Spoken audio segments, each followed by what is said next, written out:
ఎటకేలకు వైసీపీకి ఒక భారీ షాక్ తగిలిందనే చెప్పుకోవాలి. సీనియర్ నేత మాజీ మంత్రి బాలినేని ఆ పార్టీకి రాజీనామా చేశారు. ఆ రిజైన్ లెటర్ ను కూడా అధినేత జగన్ కు పంపించారు. ఇప్పటికే ఆయన కొద్ది రోజులుగా పార్టీ అధిష్టానంపై అసంతృప్తితో ఉన్నటువంటి మాట నిజం. ఎట్టకేలకు ఆయన ఈ రోజు పార్టీకి గుడ్ బై చెప్పేశారు. రాజీనామా లేఖను అధినేత జగన్ కు పంపించారు.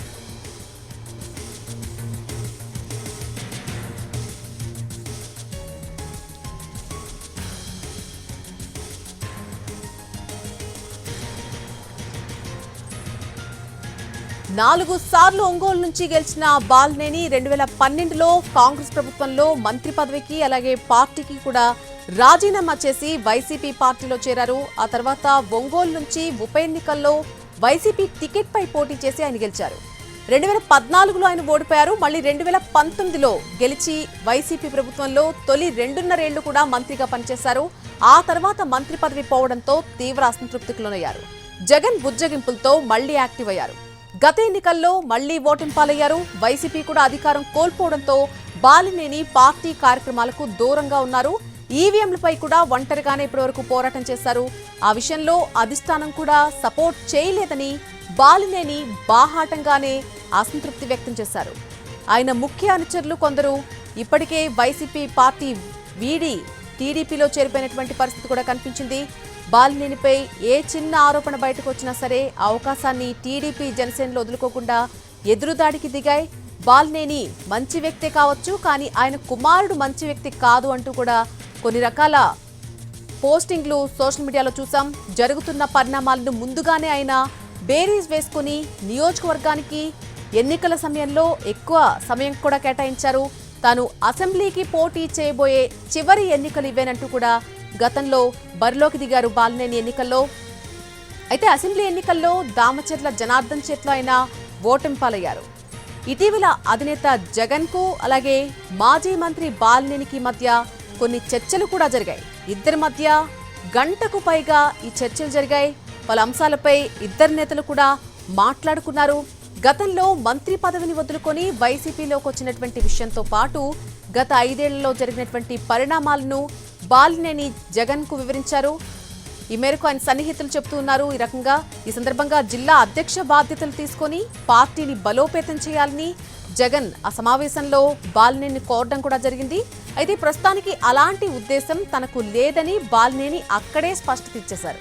ఈవీఎంల వ్యవహారంలో కూడా అధిష్టానం తనకు సరిగా సహకరించలేదని జగన్ ఎదుటే బాలినేని అసంతృప్తి వ్యక్తం చేశారని ఆయన వర్గీయులు చెబుతున్నారు. ఇదొక్కటే కాదు, ఇంకా చాలా విషయాల్లో ఇద్దరి మధ్య ఏకాభిప్రాయం కుదరలేదని కూడా చెబుతున్నారు.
కొద్ది రోజులుగా అధిష్టానంపై అసంతృప్తి వ్యక్తం చేస్తూ వస్తున్నారు బాలినేని.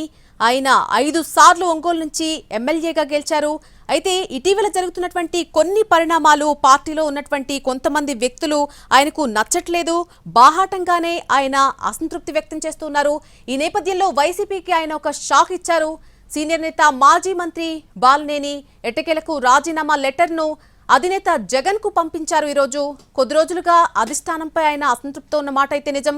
పార్టీకి ఎట్టకేలకు ఆయన ఈరోజు గుడ్ బై చెప్పేశారు. 4 సార్లు ఒంగోలు నుంచి గెలిచారు బాలినేని. 2012లో కాంగ్రెస్ ప్రభుత్వంలో ఆయన మంత్రి పదవిలో ఉన్నారు ఆ సమయంలో. అయితే ఆ మంత్రి పదవికి పార్టీకి రాజీనామా చేసి మరి ఆయన వైసీపీలో చేరడం జరిగింది. ఆ తర్వాత ఒంగోలు నుంచి ఉప ఎన్నికల్లో వైసీపీ పార్టీ టికెట్ పై పోటీ చేసి ఆయన గెలుపొందారు. మళ్ళీ 2014లో ఆయన ఓడిపోయారు. ఇక 2019లో చూస్తే మళ్ళీ గెలిచి ఆయన వైసీపీ ప్రభుత్వంలో తొలి 2.5 ఏళ్లు కూడా మంత్రిగా పనిచేశారు. అప్పటి వరకు కూడా ఎలాంటి ప్రాబ్లమ్స్ లేవు. కానీ ఆ తర్వాత మంత్రి పదవి పోవడంతో ఆయన తీవ్ర అసంతృప్తికి లోనైనట్టుగా చెప్తూ ఉన్నారు. జగన్ బుజ్జగింపులతో మళ్ళీ యాక్టివ్ అయ్యారు పాలిటిక్స్లో. గత ఎన్నికల్లో మళ్ళీ పోటీ చేశారు, కానీ ఓటమి పాలయ్యారు. వైసీపీ కూడా గత ఎన్నికల్లో అధికారం కోల్పోవడంతో బాలినేని పార్టీ కార్యక్రమాలకు దూరంగా ఉంటూ వస్తున్నారు. ఇటీవలే ఆయన ఈవీఎంలపై కూడా పోరాటం చేశారు. కానీ ఈవీఎంలపై పోరాటం కూడా ఒంటరిగానే చేశానని చెప్తున్నారు బాలినేని. ఈ విషయంలో అధిష్టానం ఏమాత్రం కూడా తనకు సపోర్ట్ చేయలేదని బాలినేని చాలా బాహాటంగానే అసంతృప్తి వ్యక్తం చేసినటువంటి పరిస్థితులు మనం చూసాం. ఆయన ముఖ్య అనుచరులు కొంతమంది ఇప్పటికే వైసీపీ పార్టీకి గుడ్ బై చెప్పేశారు. అక్కడి నుంచి టీడీపీలోకి వెళ్ళిపోయినటువంటి పరిస్థితులు కూడా చూసాం.